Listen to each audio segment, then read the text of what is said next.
this episode of Qualified Opinions, host Veronique De Rugy speaks with distinguished university professor of economics at George Mason University, Peter Boettke, about the evolution of economic thought, the fundamental role of prices in a free market, and a critique of modern government intervention.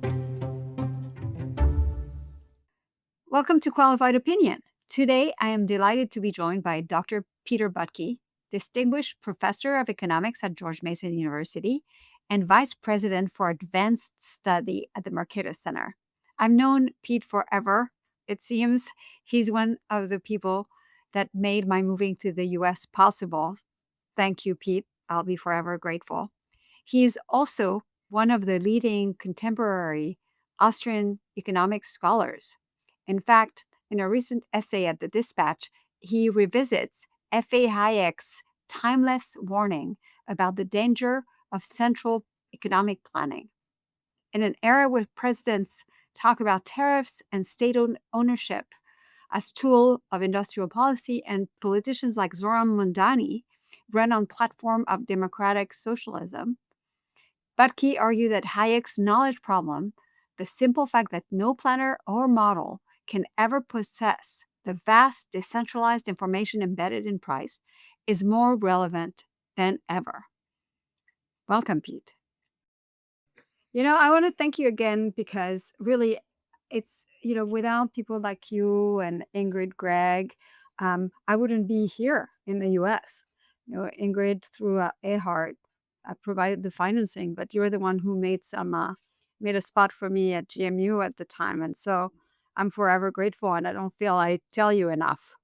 Well, I think that when people get involved and they give support to young scholars and just want to give them opportunity, when people make the most of the opportunities, it pays back huge dividends. And you've made more than enough of the opportunities. You've been one of the greatest champions for free markets in your generation. So thank you. Yeah.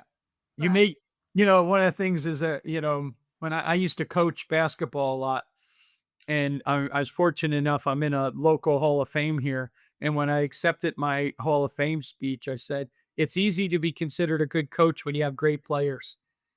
Yeah. So it's easy to be considered a good sponsor of scholars when they turn out to be so talented like you. So Yeah. it's really an amazing thing to watch how you've stuck to your principles and tried to communicate as effectively as you can to such wide audiences. So And you're yet, bringing economics to the people. here we are. Yes. Yeah. And I assume this is why you decided to write this article, which is called "What Hayek Understood About the Unknowable Nature of Markets," and it was published at the Dispatch on October 28th, 2025. So I assume this is why. I mean, because of where we are now that you decided to write this piece.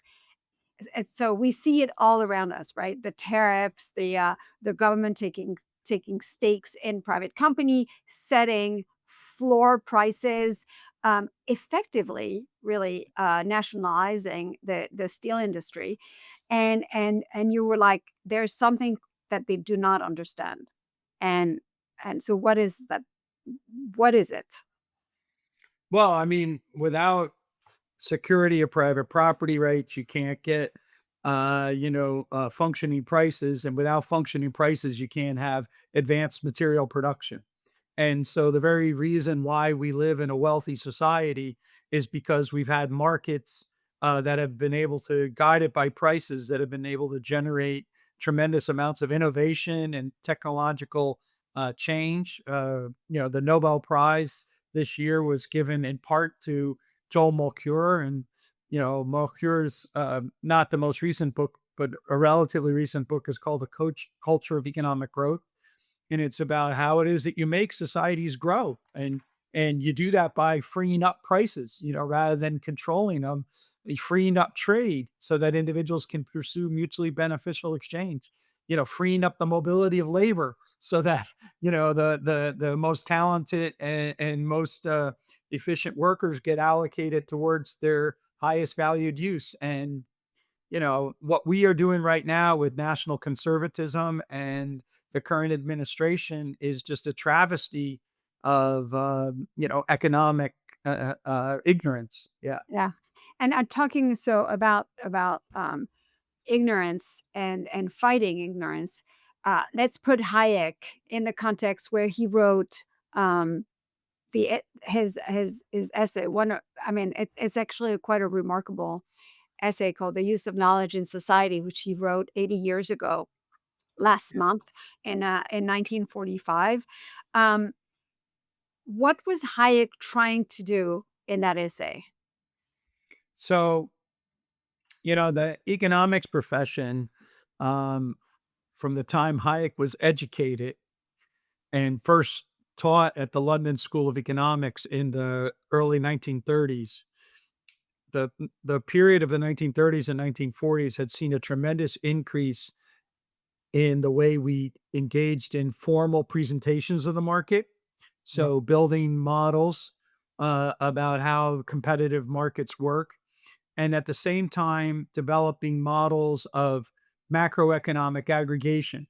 And so you were moving in a more formalistic and more aggregative direction. And that took away from the focus on the choice of individuals and the interplay of individuals in the market.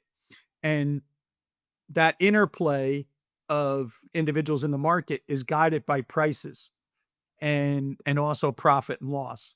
And Hayek had felt that the aggregation and the formalism of modern economics was clouding our perspective in understanding the role that prices play in a vibrant market economy.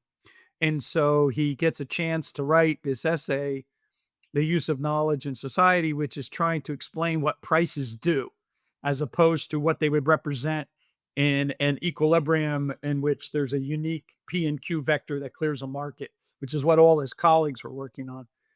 And so Hayek was talking about how prices are the vehicle by which we learn in our market competition how to better pursue our purposes and plans and coordinate with other individuals in the market. And so he was really focusing on this informational aspect of the price. So the market system has to discover, utilize, and then communicate the relevant knowledge to other actors so that suppliers and demanders can coordinate their activities to one another. And I have a quote in the piece where, Hayek says it's this disposition where if A doesn't do what's right, B will step in, right, to be able to do what's right to satisfy. And it's by doing that that we get this innovative machine that constantly produces more with less rather than less with more. So our very wealth is a function of our ability to realize these mutual gains from trade and discover least cost technologies. And we can't treat them as given. They have to be discovered and utilized and communicated. And so this is why Hayek was focusing on that aspect. I don't know if that was clear or not. Yes, that was very clear. But and so the thing also I guess that follows from this is that even when this knowledge is discovered, like this equilibrium point that we reach is not everlasting, right? Yeah. So in a way, it's not just kind of like you discover and it's the end of the story. You can go Right. home, right? When most of economics was actually kind of trying to find this one point of equilibrium on which people would say, and the beauty of the market, I assume is also, I assume, I don't assume, I know is precisely the fact that this the world changes all the time, the information is generated all the time, and that when there is a change, when there is some change somewhere through the price system, the information is circulated and the equilibrium changes. So it's like there's never an end goal. There's a particular moment in time, but it doesn't actually, it doesn't end there. You don't have that story, and it means that we can fix mistakes if mistakes were made. in a way that no one can do, top Promote. down, right? So I think that's perfect understanding of what Hayek's trying to get at. He's very explicit that the economic problem that he's trying to address is the problem of change, right? So rather than stasis, static equilibrium, it's about the change. And so therefore he needs to have a conception, a theoretical conception of markets, which is one that is constantly engaged in adaptation and adjustment. And this is a kind of a fascinating thing that relates to the kind of career path you've engaged in, by the way, because Tim Hartford has a book called Adapt, the economic journalist. Hmm. And that book actually has a deeper understanding of the way in which markets operate than what PhD students are told, you know, in their Yeah. classes, because the PhD students focus on the formal model, but they don't actually see the dynamic behavior of individuals in the market themselves. So Tim Hartford wrote this great book called The Undercover Economist, in Hmm. which, he goes around, sees the hidden mysteries of the universe around us. And then he has this book, Adapt. And he has another thing where he says that usually success begins with failure, right? So, Yeah. it's a profit and loss system. As you were mentioning before, we adapt, we make mistakes, we change, and all of that. And so, to give another person that I think actually has greater wisdom in the markets than a lot of the models is Matt Ridley. Matt Ridley in his book, How Innovation Works, he has a great phrase. He says that innovation is the child of freedom, but the parent of prosperity, right? And so Hmm. if you could unpack that sentence, you would be Yeah. able to write Yeah. like book after book after book. And so Hayek was really confused because the scientific understanding of the market prior to this aggregation and formalization was much more sensitive to these kind of questions, the entrepreneur, innovation, technological change, whatnot. And then all of a sudden it kind of like disappeared. And when it disappeared, it also gave a false confidence to engage in aggregate demand management on the macro side and microeconomic regulation or even planning on the micro side. And so he like woke up, in the 1940s and he was like, what the hell? What just happened here? Like, why where did we lose the market in our study of markets? And so this was his effort to really get people, as he says, he was going to shock them out of their complacency by identifying the assumptions that had blinded them to the beauty of the market. And yeah, so that's So you yeah, said that before economics became more formalized, like there was this understanding that the market was something. Basically, there was a different understanding of the market. So who were Hayek's biggest influence in actually? well, Uh, so Hayek's biggest influence were come out of the Austrian school. So Menger and Bombaverick, and then Mises, who was his mhm. mentor, not his teacher, but his mentor. But I would argue that you could also see this kind of discussion that I'm talking about in like Marshall. So if you read Marshall's principles and he tries to explain to you the nature of which markets operate, he gives you the higgling and bargaining of the fish market down at the seaboard, right? He explains the equilibrium process of the market like a stone at the end of a string hanging like a pendulum, and it's going around. He gets done talking about the beautiful pattern that it will oscillate and lead to. But then he says, imagine that it's in now a river and the seawater. That's Marshall telling us that. So it's Yeah. not just supply and demand, a unique P and Q. You shock the demand curve, you have increase in demand. So then it adjusts like that. Yeah, all that stuff is there. That's in the background. But in the foreground was their great appreciation of the entrepreneurial market process. And by the time Hayek is writing, the entrepreneur is a nuisance in economics, right? It's like, Yeah. oh, like, why the hell do we have to take that guy into account? And so people like Schumpeter and other people kept on saying that, trying to describe the market without an entrepreneur is like trying to tell, the story of Hamlet without a prince. But, there we were, and economics was doing that. And so people like Hayek and again, Mises is both his predecessor, but then becomes a contemporary kind of because his career lasts that long. And they're all trying to get us to rediscover the dynamics of the market and why it is that planning can't work because planning can't, uh, gather and access the necessary knowledge to to engage in rational calculation of alternative, uses of resources. And, all these people were pushing back against Keynesian economics that was rising, and then also market failure theory and planning theory as it was rising. So Hayek found himself embroiled in these two debates, which were the market socialist debate and the Keynesian debate.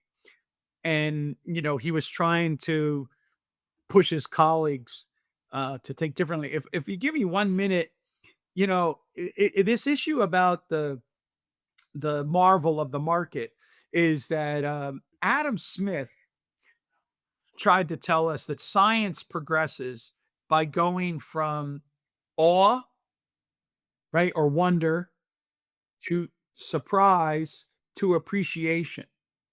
And so Hayek was trying to shock his contemporaries by forcing them once more again to find the mundane reality of economic life wondrous, right? It's like, Yeah. how is it that Paris gets fed, right? It is a Yeah. famous Yeah. Plastiac. Yeah. They had forgotten that. Adam Smith, how does the butcher, the baker, and the brewer give us our dinner? Like they had forgotten the mystery of that. And so Hayek wanted to get them to see that wonder again, because then they would be surprised that it's about how we marshal self-interest among all this diverse population to be able to realize the gains from trade. And then they would appreciate that process of that. So you would go from wonder to surprise to appreciation, and economics would be advanced. When we cut out the wonder, right, we end up by losing the science. And so, in this sense, Hayek is the embedded argument is that the scientism of the 30s and 40s and 50s, the scientism was killing the science. Yeah. And he Yeah. wanted to get the science back. And so the science should not be like social physics, but instead more like, evolutionary biology or something like that. Yeah. Yeah.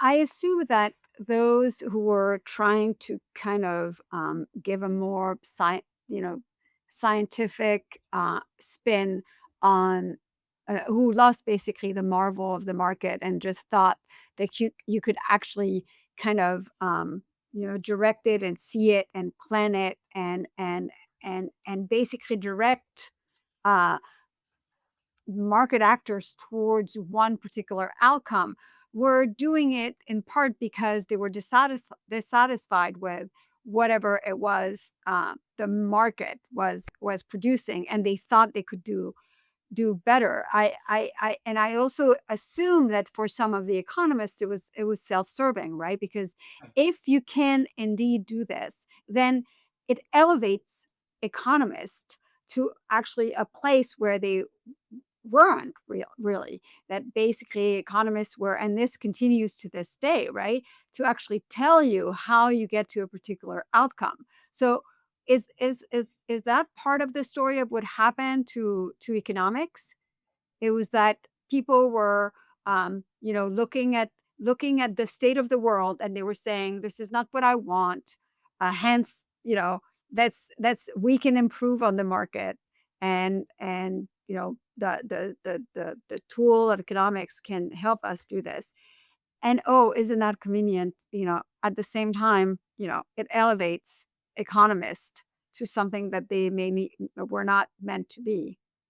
Okay. So this is a multi-part Yeah, yeah, question. So I'm going to try to break it down and make it three things yeah. very quickly. I apologize if it No, no, seems very no. I off. But the first thing is I do think we have to remember that these developments really took off after the Great Depression. Mhm. And I think people had lost faith in capitalism because of the Great Depression. All right. So you have World War One, the Great Depression, and then eventually World War Two.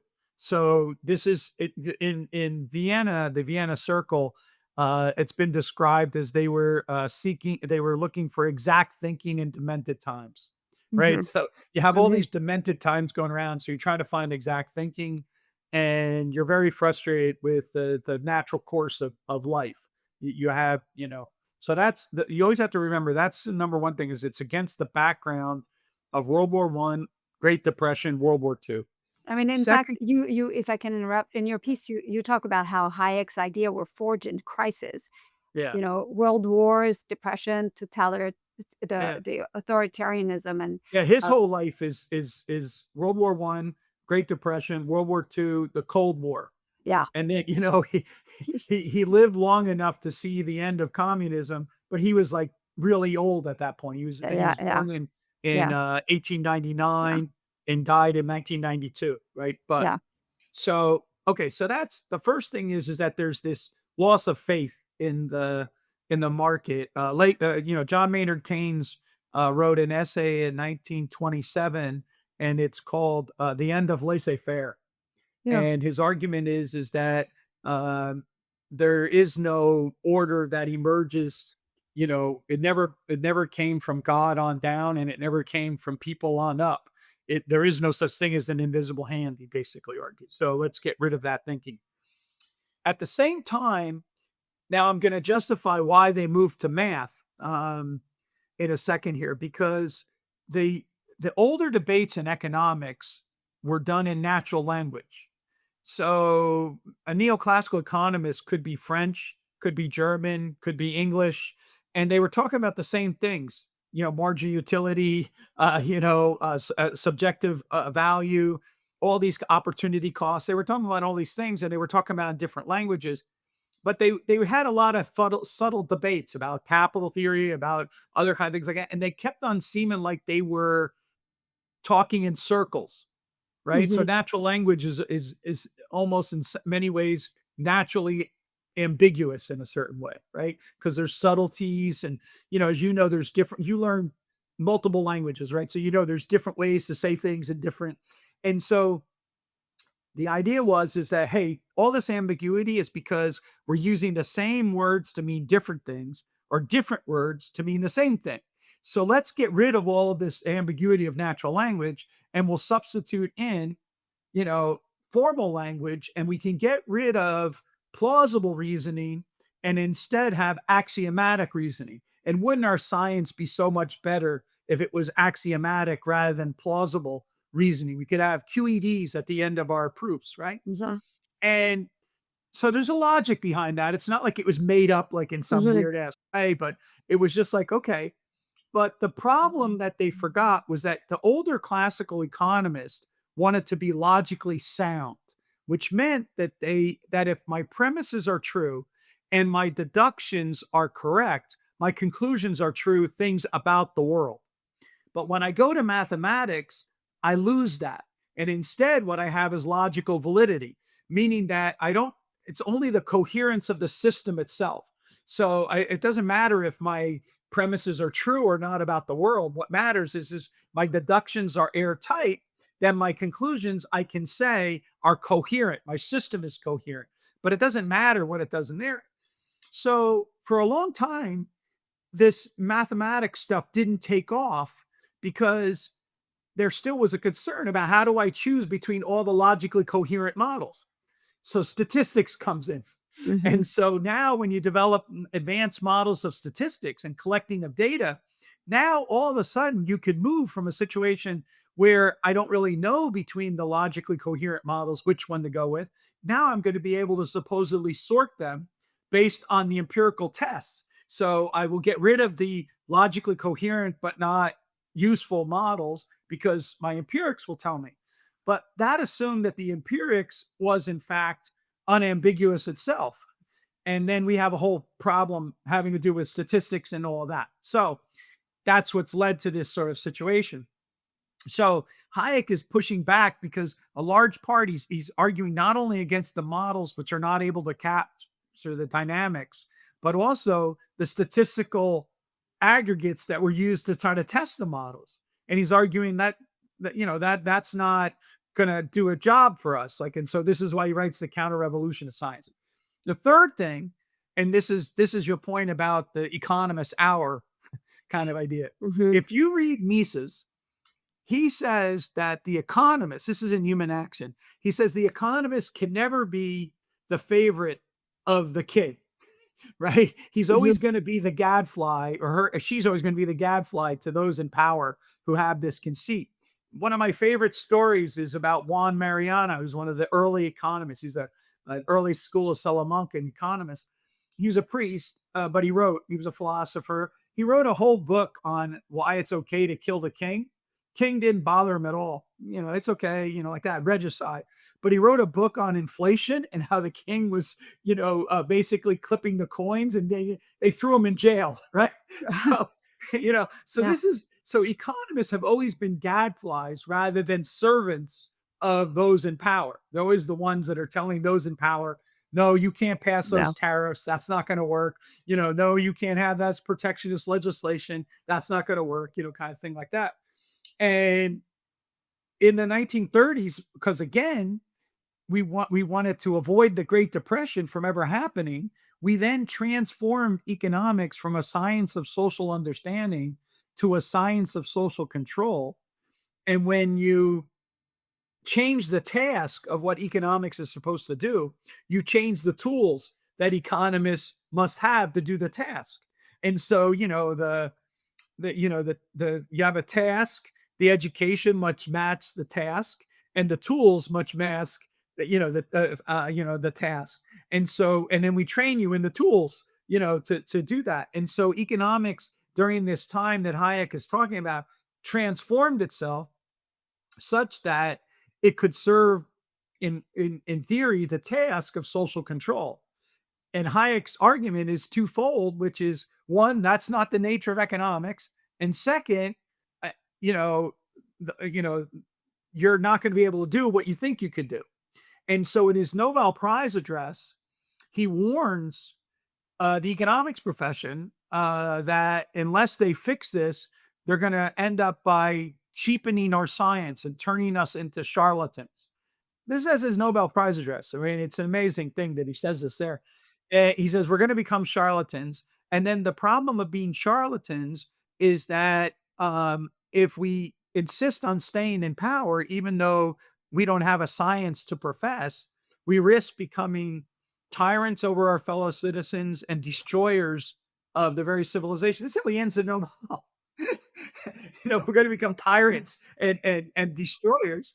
And it's an amazing diagnosis that he's trying to get at, but it has its roots all the way back in this. Because if you can't understand what the function prices do, how the hell are you ever going to understand how the economic system operates? Yeah. And if you don't understand how it operates, how the hell are you ever going to control it? And I mean, it is true. I mean, you're right that, modern microeconomics and market structure models like still obscure rather than illuminate how economies and actually this is work. our biggest problem at the Yeah. moment, intellectually in our context, is because uh, there's been a period of great forget. So since the global financial crisis, there's been a kind of a great forget period. We forgot what we learned about the failure of macroeconomics, and we forgot what we learned about the failure of antitrust regulation, right? And so Yes. think about someone like under the past administration, Leah Khan. She's bringing back antitrust ideas from like 50 years ago, which have been defeated in research, for a 30-year period. And then she was brought back in. Macroeconomics, again, the attempt to try to aggregate demand. And think about just the debate that took place, over the, COVID and the inflation. Is this team temporary, or is this team, Yeah. Yeah. monetary manipulation? It was like crazy. It was like going back in time. But let me ask you this. Um, so Lina Khan, do you think what's happening here is that the state of antitrust knowledge, basically, that had been prevailing since, what would you say, the 80s? 80s, yeah. 80s, yeah. The 80s, right? Was based in a lot of debates, papers, and experience. Then comes along a new batch of young lawyers who've not been maybe educated in that debate, these papers, and basically revert to the most basic instincts that most people have. Is it this, or is it simply that she knows all of this, and her lived experience of what really actually is going on, uh, is just contradicts like what she's seen. She looks at the world, and it doesn't look what she thinks it should look like, and hence she decides it's time for a new model. This model has failed us. Which one do you think it is? So let me say that, she did not uh, come up with a new model. There's a reason why they were called Well, the New yeah, that's true. Bernaysians, Yeah, yeah. right? There's a reason why they're called the New Bernaysians. They just went back to the older model. So they resurrected structure, conduct, performance, paradigm of IO, which had been overturned.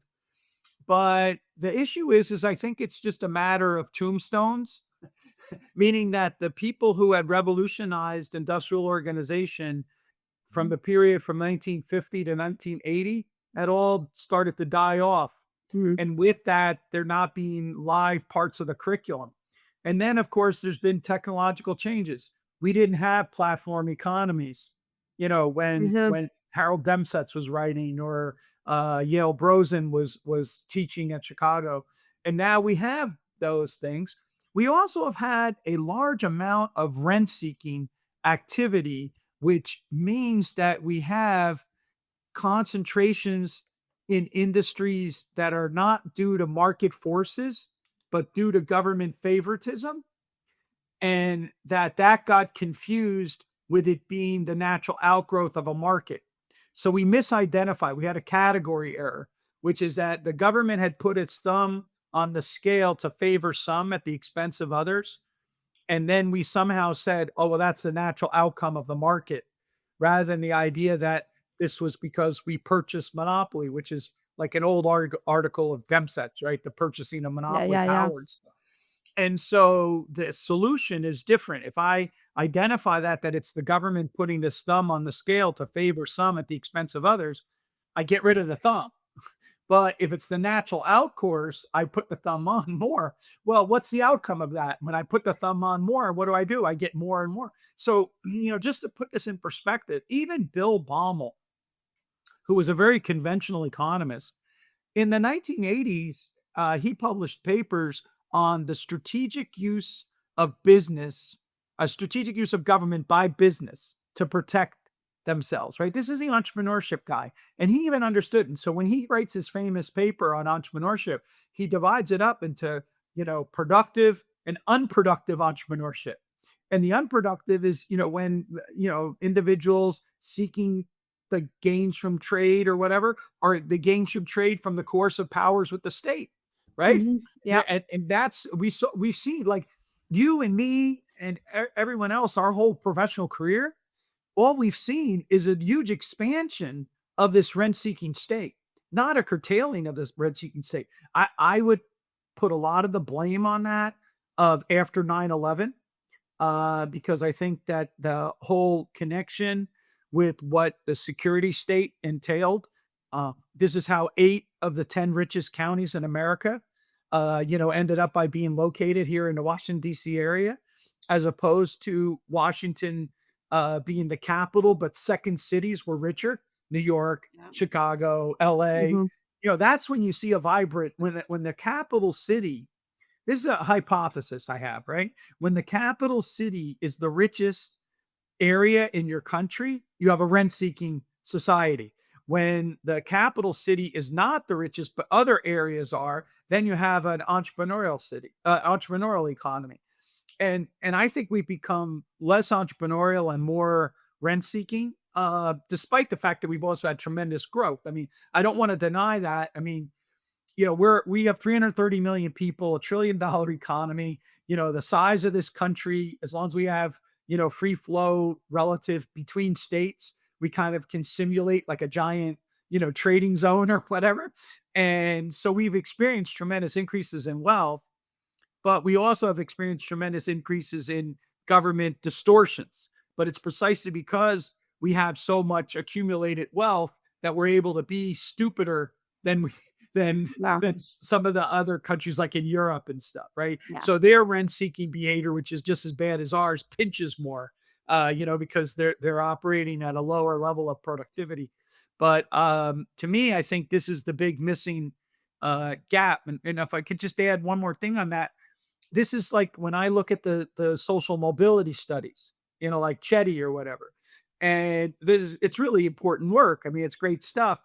But the issue is that the reason why we have had a gumming up of our labor market is because our labor market has become more like the European labor market than like less European.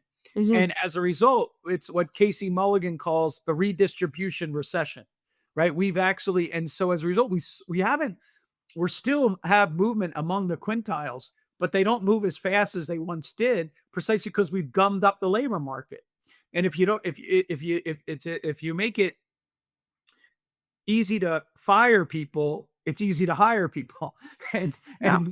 and so we need a more fluid labor market, and then we'll see more mobility And going. we haven't just reduced the rate of mobility. We're like the rate of economic growth has also declined quite dramatically since the beginning of the 2000s. I mean, and economic growth is not just good for, uh, lifting all boats and producing wealth for everyone. It is actually kind of there's the Benjamin Friedman book about the morality of economic growth is like it's like it breeds peace and tolerance and All the other all things. of this, yeah. And it is, I mean, as you were talking, I was actually thinking that you're right. Like when like going back to the Lena Khan a question I asked you, like I think a lot of people were radicalized during the Great Recession because the banks and the financial system that was seen as the cause, ignoring all the government action that actually led them to have, all sorts of behavior, but led to the Great Recession, were also the ones that were bailed out. And it was kind of interesting that people were demanding that those that were being bailed out by the government, uh, likely for action that were encouraged by the government, or certainly by markets that were heavily distorted by government action, government regulations, government rewards, that led to this situation.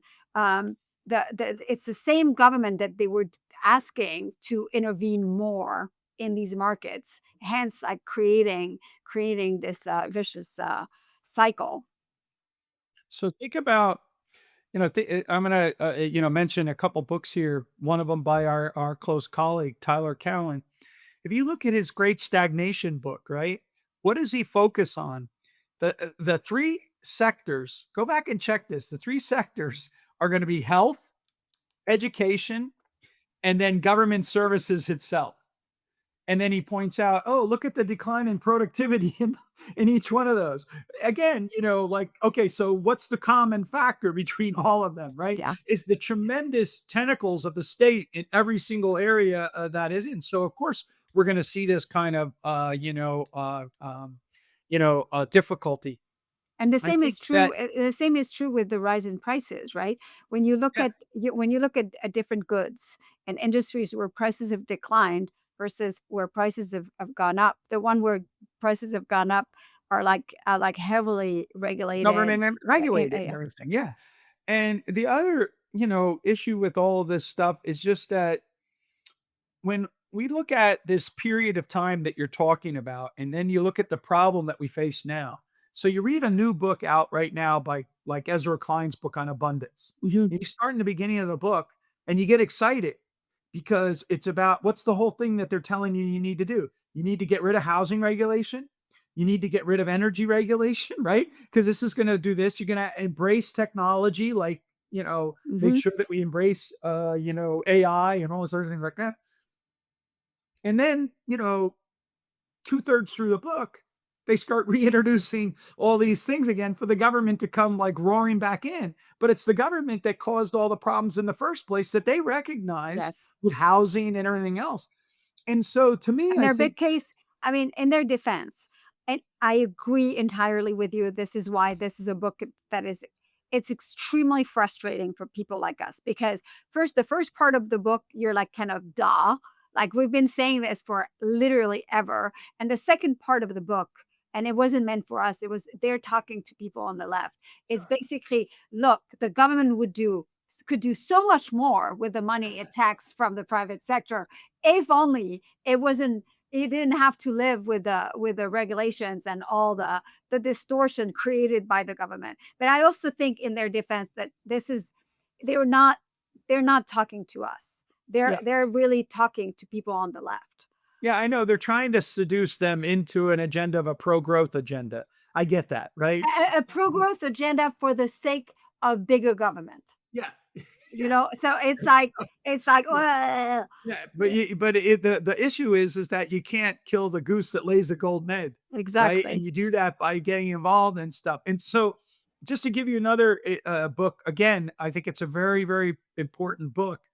But in the Asamoah and Robinson book, The Narrow Mhm. Corridor, if you look at the way they do it, the ideal society is going to have a big state and a big society, right? It's not like it's going to have a small state and big society. It's going to have big state, big society, and then it's going to have, you'll get, Denmark, and you won't be Myanmar, or you won't be China, kind of thing. And so to me, I think that this is it's like a Goldilocks approach, Mhm. to this balance. And instead, I think we need to think about government as, what Adam Smith says is that we should try to, I mean, Smith says that you can discharge the sovereign of responsibilities. The way I would put this is it's not so much, our debates are not so much turning on the size of government, that is, starving the state of resources.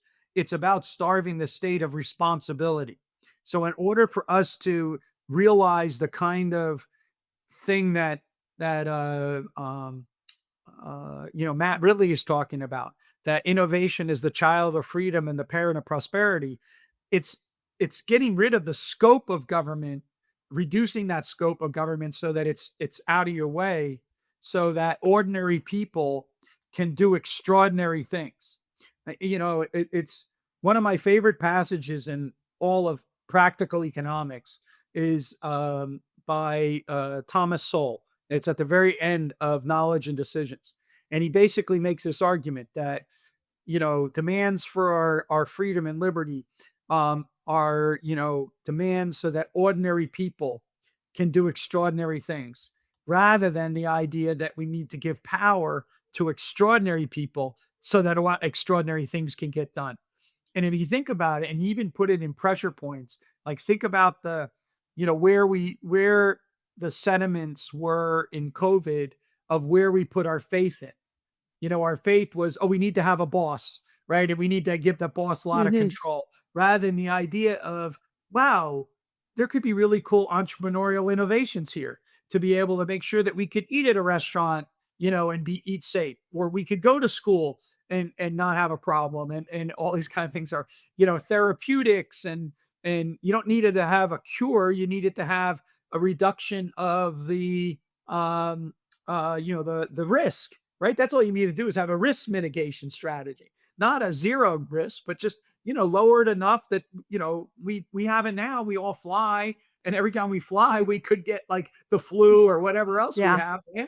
But as long as you have a risk mitigation strategy, and who's best to come up with that? The state, or a one size fits all kind of approach, or the competitive, nimble and creative entrepreneurs in society.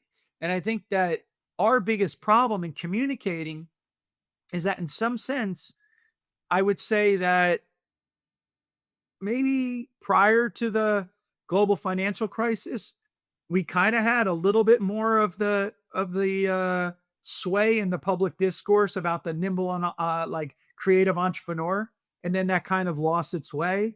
But now maybe it's coming back again with AI and the tech stuff and everything. We can start talking about that again. But that's our key thing, is that appreciation of how the entrepreneurs, is our solution to our coordination problems. I like the way you put it. Like instead of starving the government for resources, starve the government for responsibilities. And this is why Doge ended up failing, right? It's Yes. because the idea was just to cut stuff without actually a theory of, okay, what should the government do? And what are the responsibilities that the government should stop doing? Because effectively they're cutting programs, but I mean, and the legality of it is, you know, is in question. But as long as Congress doesn't actually put an end to this program, this is never going to go away. Yeah. So, but you've It mentioned also that. sets the motion up of where, for example, even with respect to private charitable groups, if you don't have a very strong notion about the idea of the responsibilities of the state versus responsibility of citizens, Mhm, you'll always turn to the state for scalability reasons. mhm, If I have a local charitable group and it satisfies my local community poverty alleviation mhm.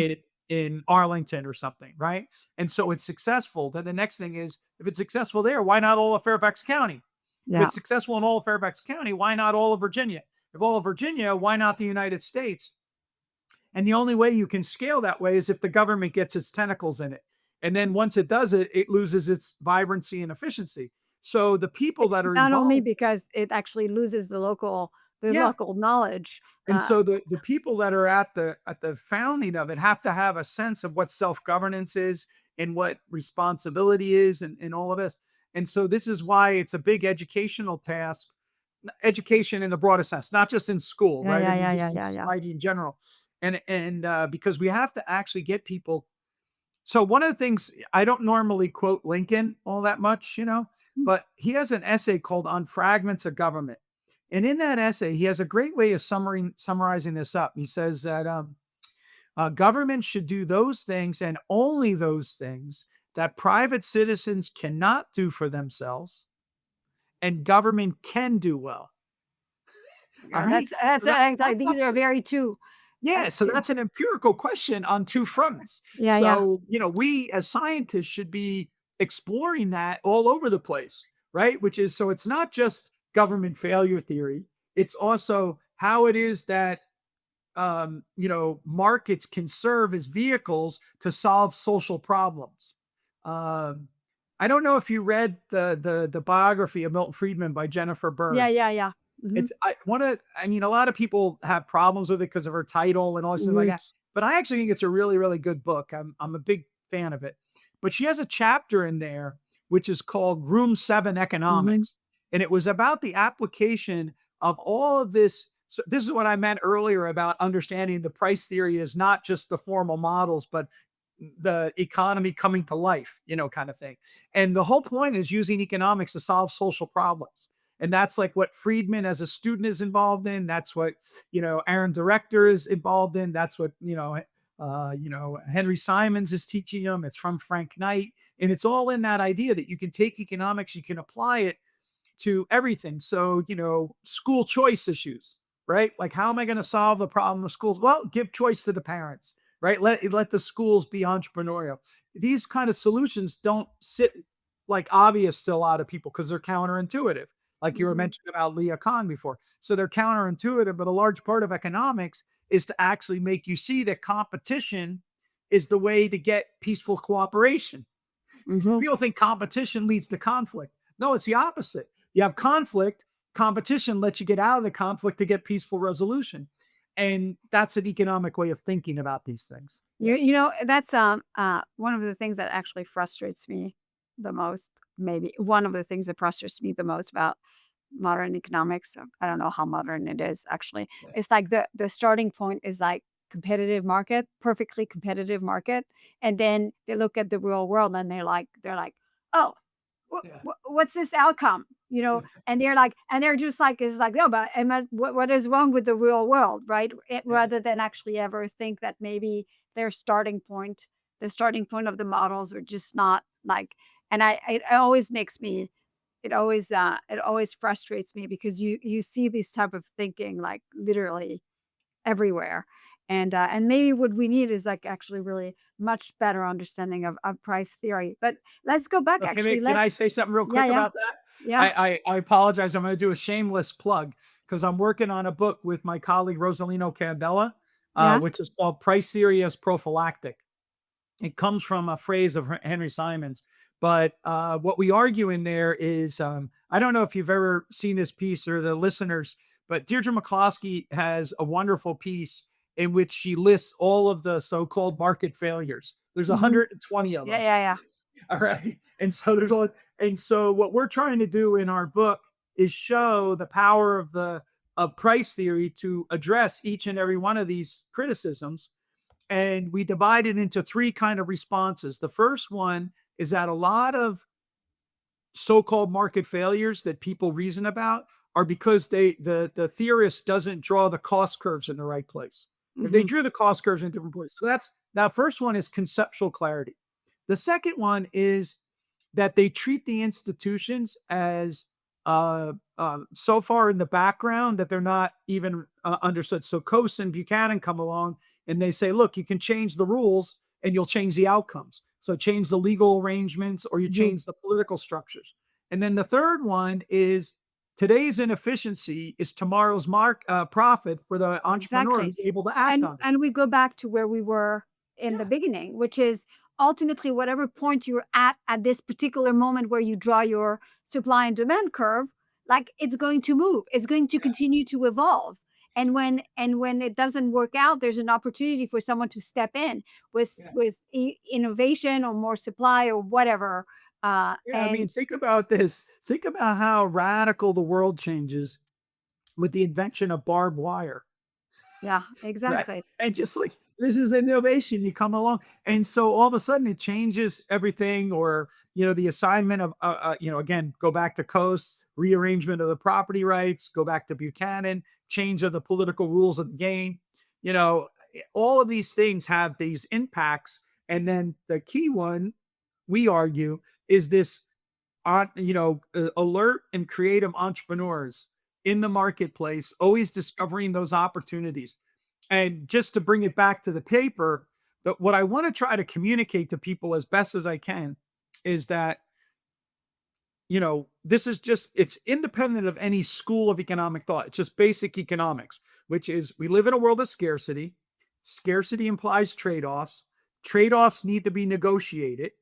We need aids to the human mind to negotiate those. And in commercial society, they come in the form of property rights, relative prices, profits, and losses. Property incentivizes us, prices guide us, profits lure us, losses discipline us. Yeah. And if you're not going to use property prices and profit and loss, you got to come up with some other mechanism. And when we study those other mechanisms of coping with those trade offs, voting, administrative setting, all these things, like they don't comparatively do as well in being able to solve our social dilemmas. And so when we have an administration or we have an intellectual movement like Orrin Cass or one of these other people that are, supposedly rejecting, economics, and they poo-poo it or whatever, what they're ushering in is a nightmare for their own point of view, right? So it's they are going to end up by not achieving their goals, and in fact worsening the very world that they want to avoid. They're going to actually get it more worse, and economics can demonstrate that to them. And we have a whole multiple centuries of history of showing this, but somehow they're oblivious to it at the moment. And so you know they look, Vera, I'm going to go off a little bit. I'm rather annoyed by this, but the other night, JD Vance, this is Halloween 1930, October 31. This was 2 nights ago.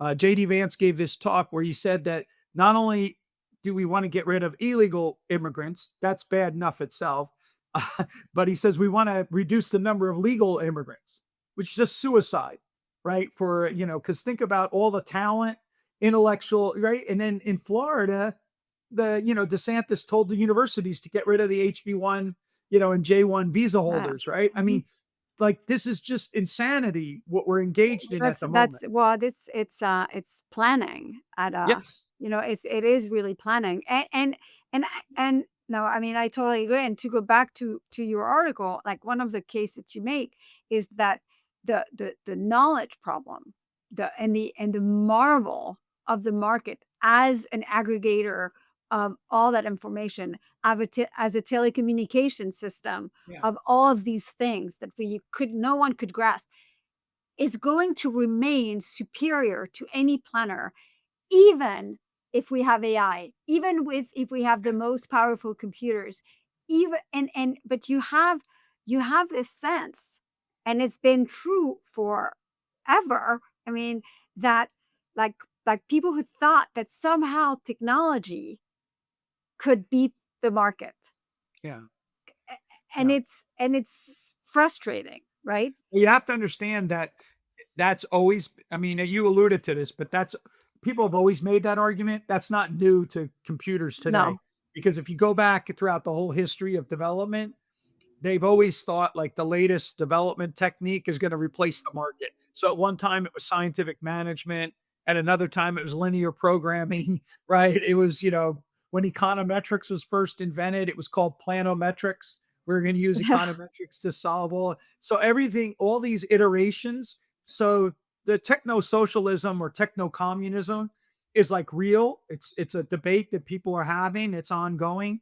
I had an earlier Wall Street Journal article this summer with Mhm. Marian Tupy on this issue as well. Plus, I've written some papers on this. And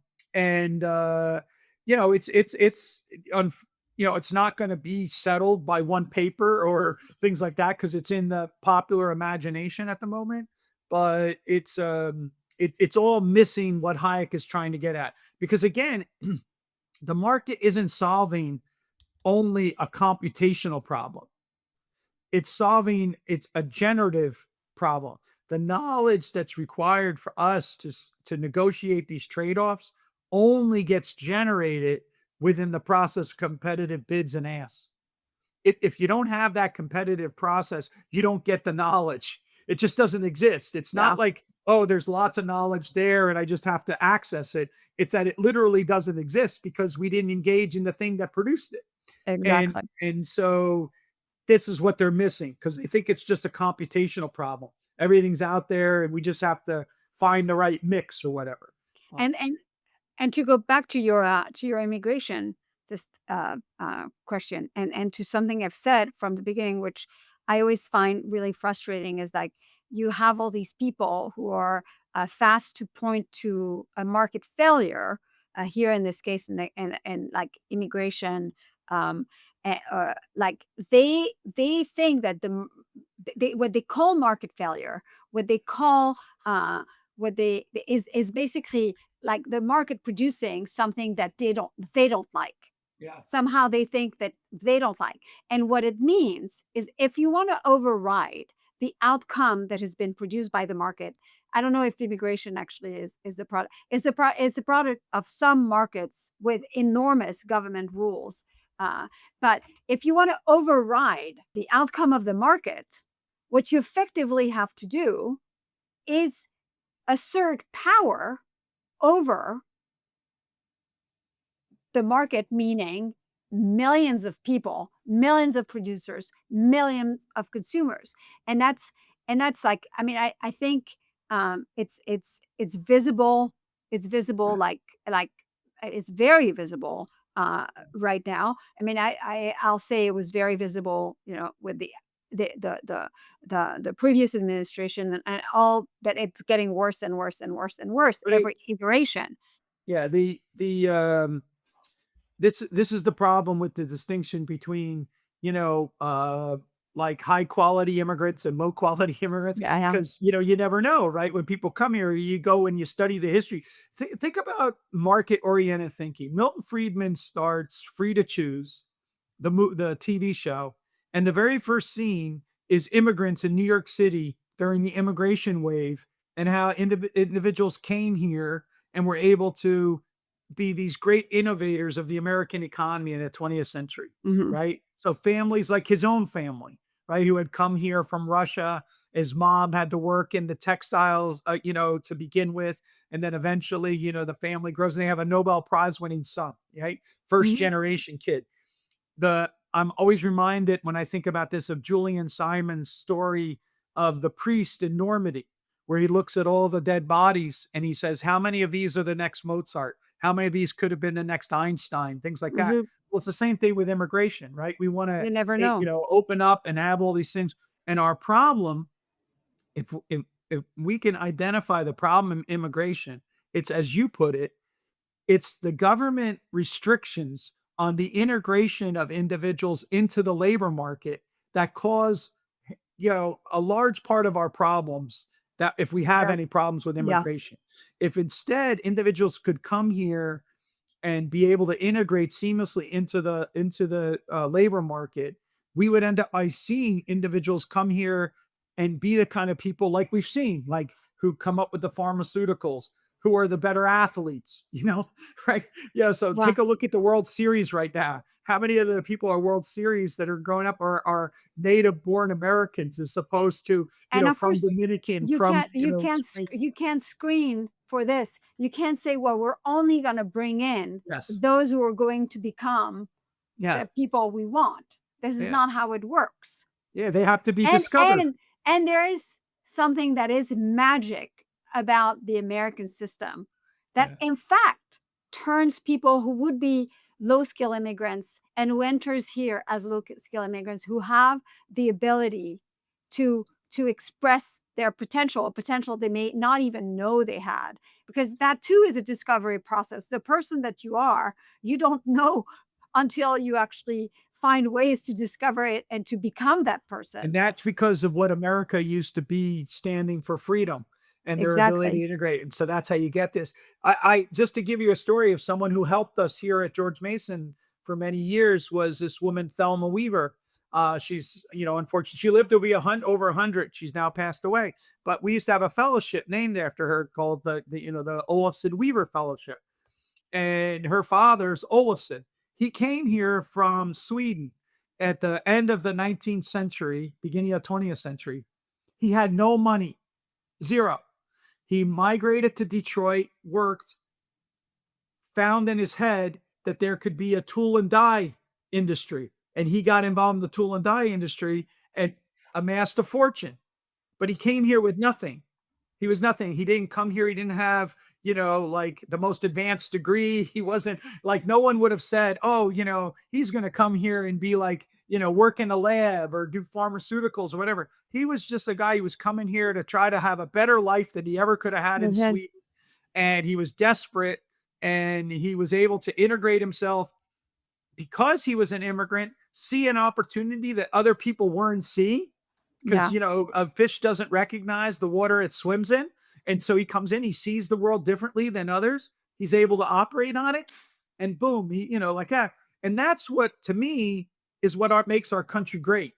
Yes. And I want us to keep having that aspect of our country and to keep having it be great. And so it's again, how many Mozarts, how many, Einsteins, how many, you know, um, uh, uh, you know, um, great baseball players or whatever, great basketball player, all these things in the arts, commerce, literature, all of that, that all comes from this blending of the free flow of labor and capital throughout the world. And that was one of the great, you know, reasons for the expansion and growth of the West, right? Yeah. And Hmm. and we don't want to threaten that because we don't want to be stuck back again in the period of time prior to the Great Enrichment. Yeah. And on this note, I want to commend everyone to go and read Pete's piece at the Dispatch called What Hayek Understood About the Unknowable Nature of Markets. Thank you, Pete. This was great. Well, I appreciate you taking the time and talking to me. So thank you.